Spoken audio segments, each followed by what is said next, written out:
오늘은 여러분 정말 기쁜 날이죠. 부활 주일입니다.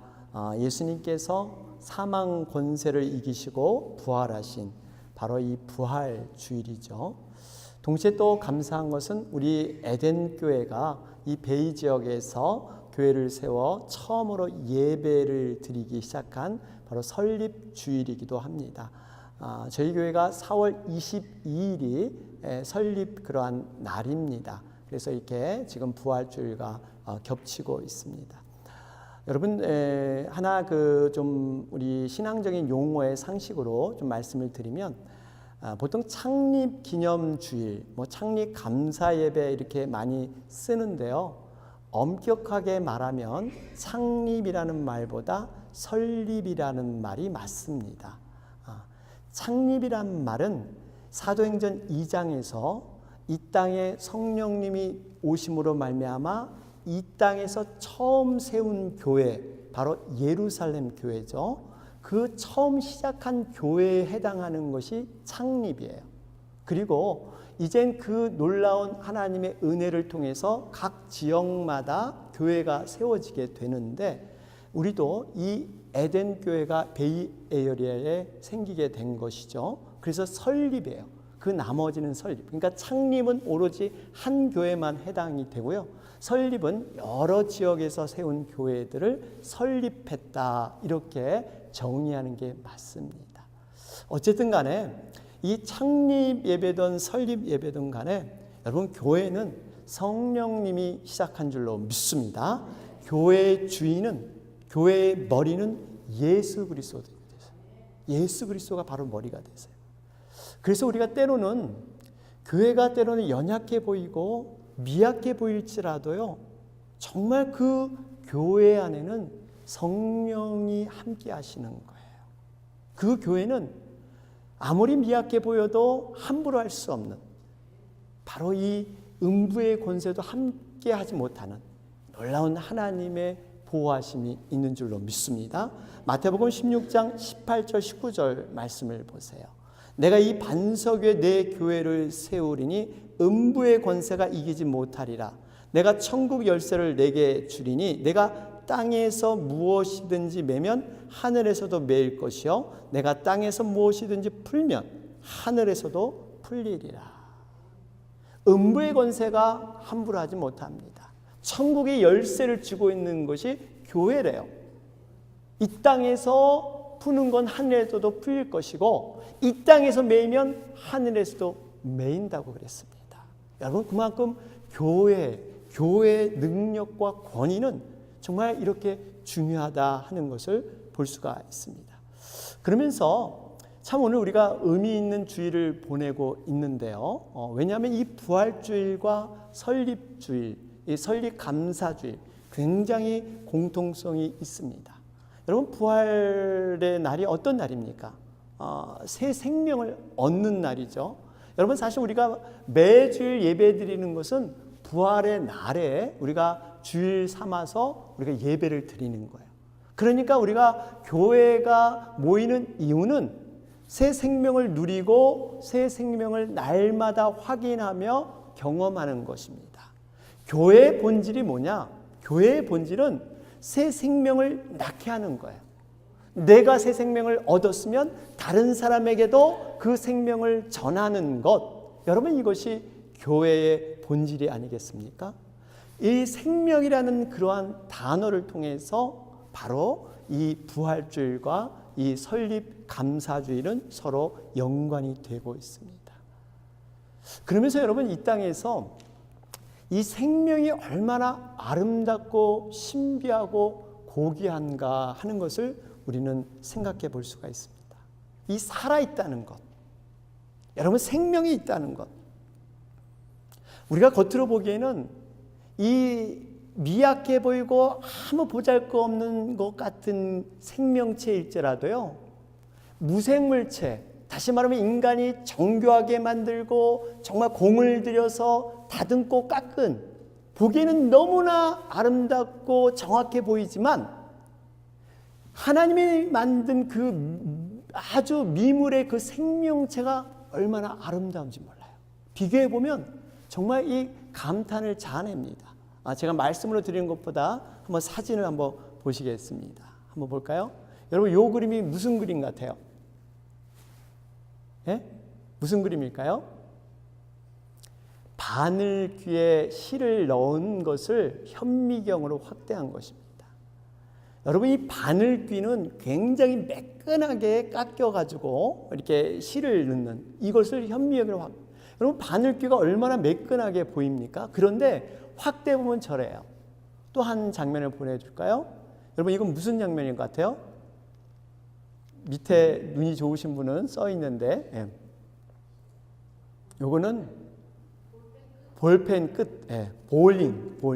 여러분, 볼펜 볼링 만드는 그 회사가요, 엄청 굉장히 발달된 회사가 만들 수 있습니다.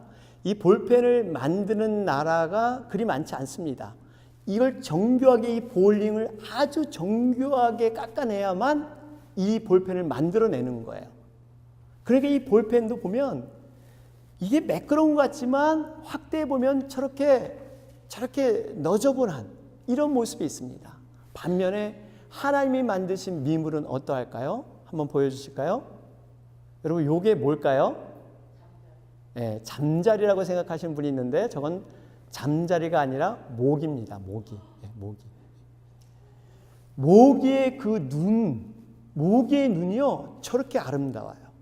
현미경을 확대해 봤더니 이 더듬이와 모기의 눈, 저렇게 아름답습니다. 기가 막힌 작품이에요. 다음 장면 볼까요? 이것은 바로 이 피를 빨아먹는 입, 저기 이렇게 더듬이가 나왔죠? 이 입과 다리와 발톱 모양을 확대해 놓은 것입니다. 여러분, 인간이 아무리 정말 큰 재능을 가지고 정교하게 깎은 그러한 무생물과 미물, 모기입니다. 모기라도 저렇게 만드신 것, 여러분, 하나님의 작품인 줄로 믿습니다.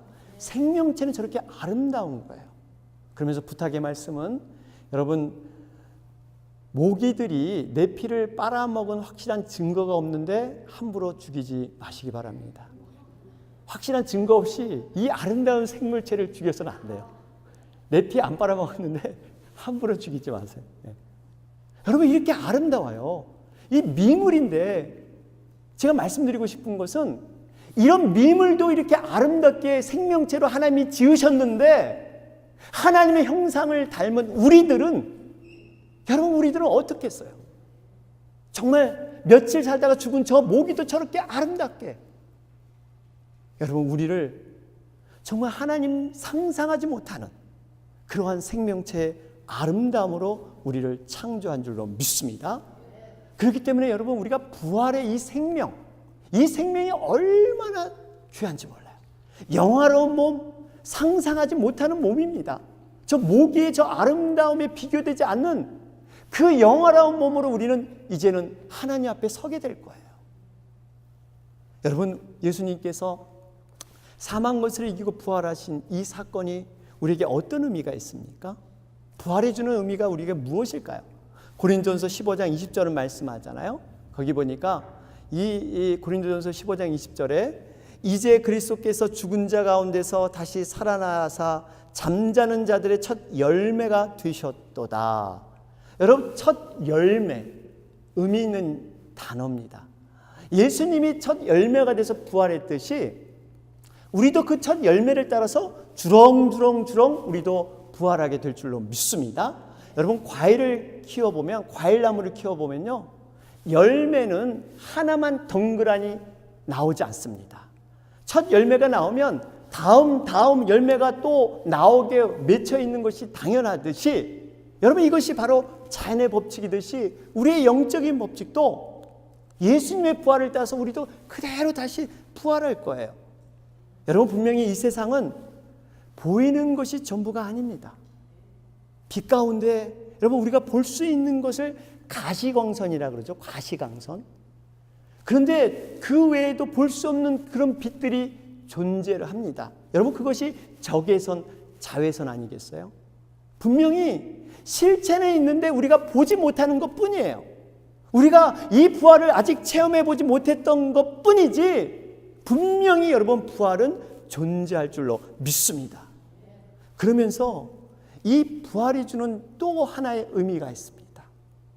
생명은 이 땅에서 아무리 노력해도 이 땅의 것으로 생명은 이룰 수 없다는 거예요. 생명은 어디서부터 와요? 하늘로부터 오는 줄로 믿습니다. 이 땅에 우리가 겉에 보기엔 동일하게 겉보기는 생명을 누리고 살아가는 것 같지만 여러분, 그렇지 못한 인생이 있습니다. 하늘의 빛과 정말 이 하늘의 놀라운 그 능력을 경험하지 못하고 어둠과 죄악과 그러한 방황 속에서 살아가는 인생들이 있어요.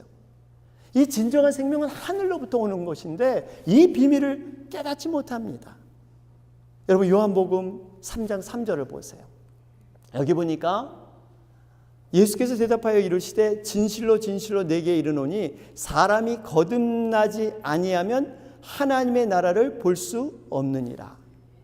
이 거듭난다란 말, 이것을 물론 영어 성경에는 born again, 다시 태어났나 뭐 이런 뜻으로 이렇게 기록됐는데요.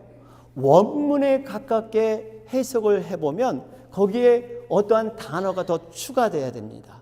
위로부터라는 말이 있어요. 원문에 보면 위로부터. 그래서 영어로 보면 from above, from higher place. 다시 태어나는데 그 다시 태어나는 방법은 이 땅에 없다는 겁니다. 위로부터, 하늘로부터 내려온 것만을 통해서 다시 태어날 수 있어요. 여러분, 성신이여 강림하사, 하나님의 영이 강림을 해야 돼요. 하늘의 은혜와 능력이 우리 인생에 내려와야만 우리는 새 생명체를 얻게 될 줄로 믿습니다. 바로 이 비밀을 이 거듭남에 그렇게 담아놓고 있습니다.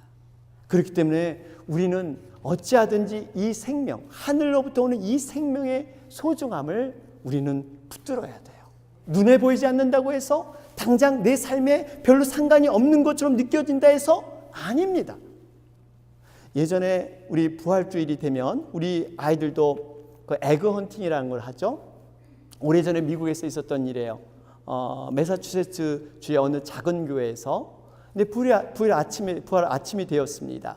초등학교 3학년을 대상으로 해서 부활에 대해서 가르치면서 그 공부한 내용을 가지고 나름대로 생명체를 한번 이렇게 정해서 가져와 봐라. 15분을 이렇게 선생님이 줬습니다. 아이들이 왁작지껄하면서 나름대로 15분 동안 자신의 생명체를 이렇게 들고 왔어요. 첫 번째 예쁘게 생긴 여학생이 작은 꽃을 가져왔습니다. 선생님, 나는 이 작은 꽃이 정말 생명을 느낍니다. 두 번째 아이가 왔습니다. 작은 나비를 잡아왔어요. 에그쉘을 였더니 작은 나비가 있는 거예요. 세 번째 아이가 왔습니다. 세 번째 아이는 이 파릇파릇 잎사귀, 자신은 나무의 잎사귀를 보면서 생명의 그 호흡을 느꼈다는 거예요. 그런데 마지막 한 아이가 왔습니다. 필립이라는 아이인데 이 아이는 정신지체 장애자였다고 합니다. 모두들 그 분위기가 굉장히 조용해지면서 과연 저 아이가 무엇을 가져왔을까 호기심을 갖고 기다렸습니다. 자신이 없어서 이 에그쉘을 열지 못해요. 선생님이 위로를 합니다. 필립아, 괜찮아. 무엇을 가지고 왔어? 용기를 내어봐. 한번 그 에그쉘을 열어보렴. 그러자 필립이 조심스레 마지못해 에그쉘을 열었다고 해요. 그런데 웬걸 이 에그쉘에는 아무것도 없었다고 합니다. 아이들이 까르륵 난리가 났어요. 그러면 그렇지 네가 뭘 가져올 수 있겠어? 네가 할 수 있는 게 뭐야? 그래서 그 필립이 이런 말을 했다 그러죠. 조용히 해. 예수님의 무덤은 비었잖아. 선생님이 그러셨어. 예수님은 죽음을 이기고 살아나셨기 때문에 무덤에는 아무것도 없다고 하셨어. 그러니까 예수님이 생명으로 부활하셨으니까 그곳에는 아무것도 없는 거야. 나는 이 에그쉘 안에 눈에 보이지 않는 그 생명을 담아 가지고 왔어. 여러분 어떻습니까? 꿈보다 해몽이 좋을까요? 이 4명의 아이 가운데 어떻게 보면 이 필립이라는 아이는 그 말씀을 그대로 듣고 자기가 눈으로 보지 못했지만 분명히 부활했다는 그 예수님의 부활의 증거를 그는 담아왔다는 것입니다. 분명히 우리에게도 이 부활이 분명히 있어요. 이 부활이 분명히 확신 가운데 있어야 합니다. 여러분, 오늘 본문을 보면 예수님을 사랑한 여자들이 부활하신 예수님을 만나는 장면이 나옵니다. 1절 보니까 안식일이 다 지나고 안식 후 첫날에 되려는 새벽에 여인들이 찾아갔다 그랬어요. 그런데 사실 이 여인들이 부활을 기대하고 예수님을 찾아간 건 아니에요. 그저 시체라도 한번 보고 어떻게 시체를 잘 이렇게 정말 안정해 줄까 하는 이 안타까운 마음, 그저 예수님을 가까이 하려는 그 마음으로 찾아갔습니다. 그런데 그 마음으로 찾아간 여인에게 세상에 그 누구보다 가장 먼저 부활을 경험한, 부활을 목격한 그러한 사람으로 만들어주셨어요. 여러분, 우리가 어떻게 보면 예수님을 정말 만나고자 하는 마음, 가까이 하고자 하는 마음, 여러분, 이 마음을 통해서 하나님의 놀라운 초자연적인 능력, 초자연적 기적을 우리에게 나타나 보이실 줄로 믿습니다. 정말 이 여인들은 처음에 걱정을 많이 했어요. 무덤에 이 돌에 막혀 있는데 어떻게 될까? 이 여인들은 감히 이 무덤의 돌을 옮길 수 있는 그런 능력의 여인이 아닙니다. 그러한 힘도 없어요. 그런데 이 막힌 돌을 하나님께서 기적적인 역사로 이 막힌 돌을 열어주셨다는 겁니다. 우리의 인생이 마찬가지예요. 우리의 인생이 때로는 이 막힌 돌처럼 꽉 막혀서 어둠 속에 갇혀가지고 어떻게 할 줄 모르는 그런 상황에 우리가 그렇게 있을지라도 부활의 주님을 만나겠다는 그 일편단심의 마음만 있으면 하나님께서 그 돌도 여러분 옮겨주실 줄로 믿습니다. 자, 그러면서 오늘 천사들이 부활 메시지를 전하는데요, 제가 몇 가지 좀 그 말씀을 통해서 그 메시지를 함께 나누길 원합니다. 첫 번째로 천사들이 전한 메시지가 본문 5절에 나옵니다. 한번 읽어볼까요? 같이 읽겠습니다. 시작. 너희는 무서워하지 말라. 천사의 첫 번째 메시지가 무서워하지 말라. 무서워하지 말라. 여러분, 우리 인생 가운데 가장 큰 문제 중에 하나가 두려움의 문제입니다. 불안, 염려, 걱정, 근심. 이 두려움이 인생 가운데 누구나 있습니다. 그런데 이 두려움이요, 사실 깊은 내면에 들어가 보면 어디에서 출발한지 아세요? 그 뿌리가 바로 죄와 죽음의 문제입니다. 이 죄와 죽음의 문제가 있기 때문에 우리 마음 가운데는 늘 불안한, 걱정, 근심 이런 것들이 자리 잡고 있어요. 현실에서도 우리가 눈에 보이는 것은 여러분, 이 국가 간의 이 전쟁과 분쟁의 문제들, 사람들과의 갈등의 문제들, 관계성이 파괴되고 개인적으로 불안하고 초조한 모든 인생의 어려움들이 사실 죄와 죽음의 문제입니다. 이것이 해결되지 않고는 결코 이 두려움의 여러 가지 근심의 걱정들을 해결할 수가 없어요. 이 여인들 정말 두려움에 떨었습니다. 천사가 두려워하지 말라. 바로 그러한 메시지를 줬던 거예요. 바라기는 우리도 인생에 두려움이 있을 때마다 이 천사에게 전해준 이 메시지, 두려워하지 말라. 내가 너를 위해 몸버려 죽었건만, 내 하나밖에 없는 독생자를 너를 위해 죽게 했건만 네가 왜 두려워하느냐. 바로 이 부활의 주님을 만나시기를 바랍니다. 두 번째 메시지가 뭘까요? 6절 말씀을 보니까 예수님은 말씀하신 대로 살아나셨느니라, 이 말씀이에요. 말씀하신 대로 살아나셨어요. 말씀하신 대로. 사람들은 흔히들 자기 판단과 생각과 자신의 경험으로 세상을 살아갑니다. 자신의 경험한 것이 최고라고 여기고 그것이 모든 기준이 되고 있어요. 그런데 그 너머로 큰 세상이 있다는 것을 제대로 발견하지 못합니다. 어떻게 보면 이 여인들도 지금 그렇게 찾아갔어요. 자기들의 생각과 자기들의 판단을 가지고 시체라도 한번 만져보고 그것을 잘 안장해 보려고 찾아갔던 거예요. 그런데 그 생각을 뛰어넘어서 말씀대로 놀라운 초자연적인 능력이 일어났다는 사실입니다. 여러분, 분명한 것은 내 생각과 판단보다 하나님의 말씀이 더 깊고 더 높은 줄로 여러분 믿습니다. 우리가 3차원적인 이 세계에 살고 있지만 사실 믿음을 통해서 4차원적인 놀라운 영적 능력을 우리가 쥐고 살고 있습니다. 이걸 몰라요. 그냥 눈에 보이는 세계에서만 하는데 우리는 믿음의 능력이 있고 믿음의 권세가 믿음의 4차원에서 주어지고 있는데도 불구하고 이것을 보지 못합니다. 아무쪼록 여러분 정말 하나님의 말씀을 앞세우는 우리가 되시기를 주님의 이름으로 축원합니다. 세 번째 부활의 메시지가 뭐냐면 6절에 또 나옵니다. 거기 보니까 그가 누우셨던 곳을 보라. 누우셨던 곳을 보라. 이렇게 말씀해요. 여러분, 우리가 분명히 알아야 할 것은 우리가 믿는 기독교는요, 허황되거나 어떤 맹목적이거나 어떠한 이렇게 뜬구름 잡는 식으로 이런 관념적인 것이 아닙니다. 분명한 증거가 있는 거예요. 분명히 나타나는 확신이 있는 겁니다. 믿음은 바라는 것들의 뭐예요? 실상. 보이지 않는 것들의 증거입니다. 실상과 증거는 내 손으로 분명히 체험되고 만지는 것이에요. 그래서 사도 요한이 반모섬에서 내가 정말 주님을 보고 만진 바 된지라 보고 만진 것처럼 확신을 가졌다는 겁니다. 이스라엘 백성들에게 여러분 홍해를 건너게 할 때 너희는 잠잠하여 이제 하나님께 어떻게 하나님이 일하시는 것을 보라 이렇게 말씀하셨어요. 홍해에 건너는 사건, 그 사건의 경험을 통해서 이스라엘 백성들을 요단강을 건너게 하셨다는 거예요. 과거의 경험 없이 하나님의 살아계심을 보여주지도 않고 무작정 우리를 그냥 내밀어서 너가 한번 해봐, 이게 아니세요. 여러분, 분명하게 우리의 삶을 돌아보면요, 사실 하나님께서 수많은 기적을 우리에게 보여주셨습니다. 체험하게 하셨어요.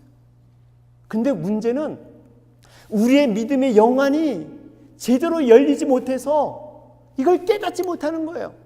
얼마나 하나님은 우리에게 정말 놀라운 기적과 능력을 베푸신지 몰라요. 과거도 그랬고 오늘도 그렇고. 여러분, 사람들은 흔히들 성경을 못 믿는 이유가, 말씀을 못 받아들이는 이유가 성경은 너무 터무니없는 기적과 같은 이러한 얘기가 기록되어 있다. 어떻게 예수 그리스도가 동정녀 처녀의 몸에서 태어날 수 있는가? 예수님이 물 위를 걸으셨어? 아니 물로 포도주를 만드셨어? 아, 이거는 있을 수 있는 일이 아니야. 이거는 너무 허황되고 날조된 기적이야. 사람들은 이래서 못 믿습니다. 말씀을 못 받아들여요. 그러나 우리는 반대가 돼야 돼요. 하나님의 말씀이 기적이 기록되어 있기 때문에 우리는 믿게 될 줄로 믿습니다. 이게 달라요. 기적이 있기 때문에 우리가 믿음이 가는 거예요.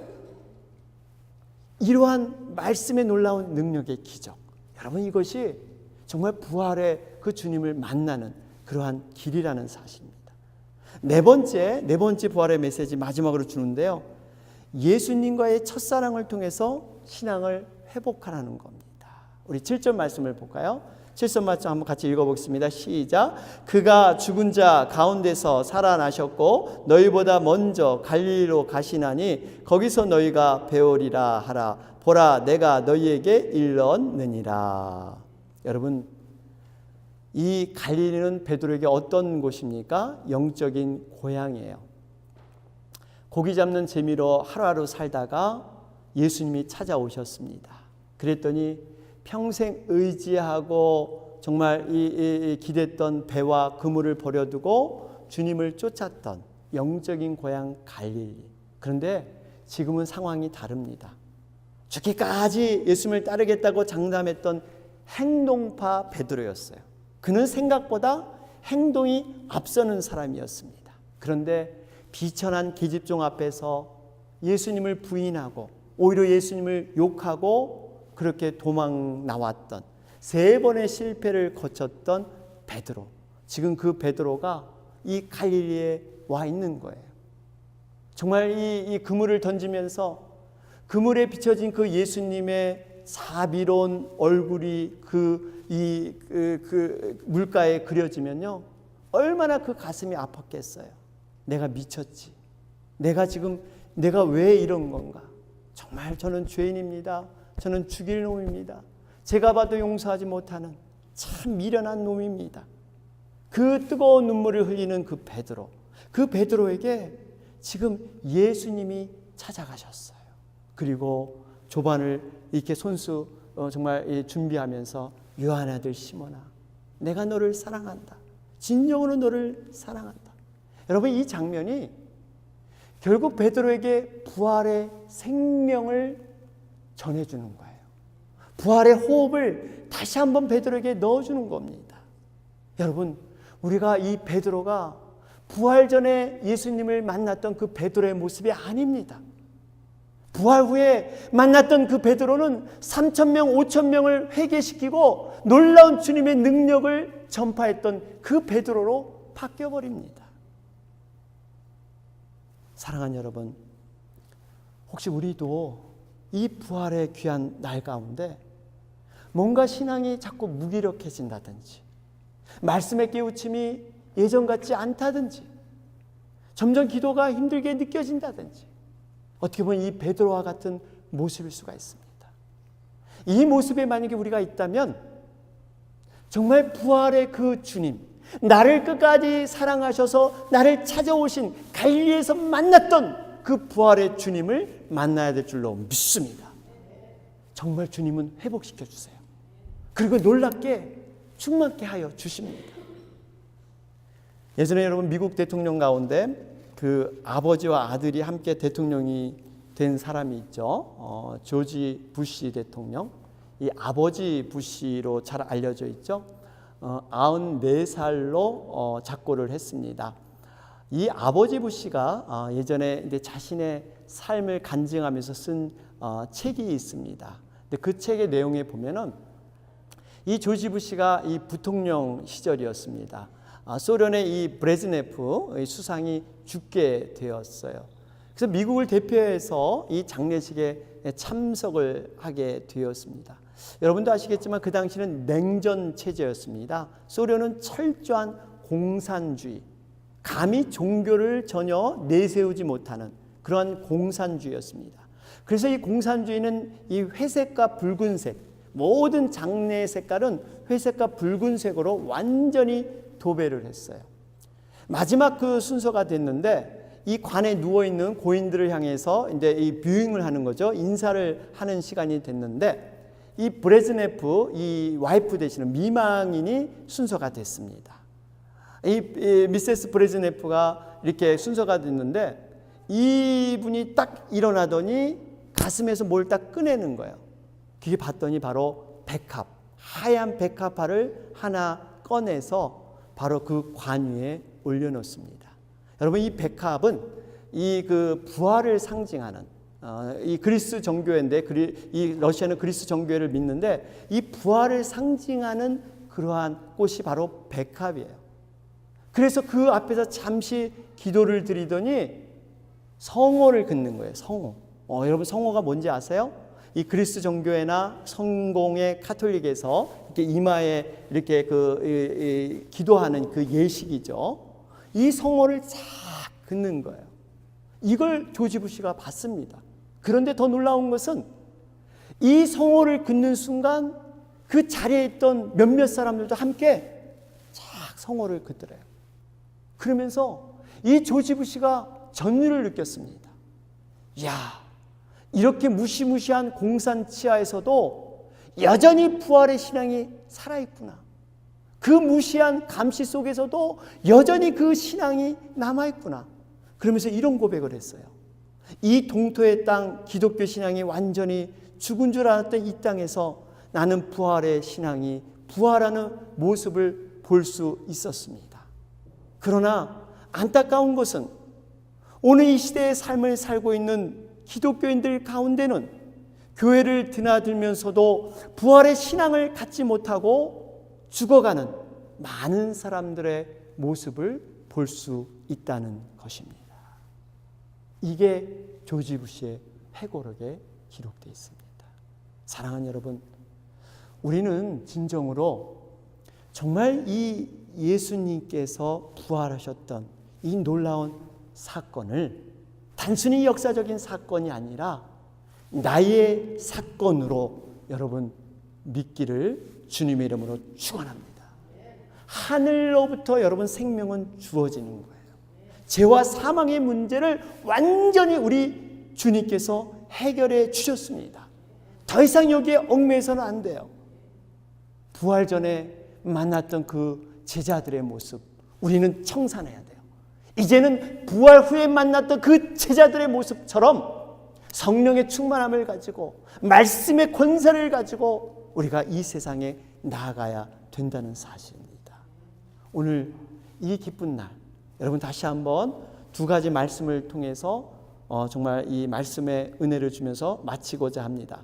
여러분 고린도전서 15장 55절부터 57절 말씀입니다. 한번 같이 읽겠습니다. 크게 읽겠습니다. 시작. 사망아 너의 승리가 어디 있느냐? 사망아 내가 쏘는 것이 어디 있느냐? 사망이 쏘는 것은 죄요 죄의 권능은 율법이라.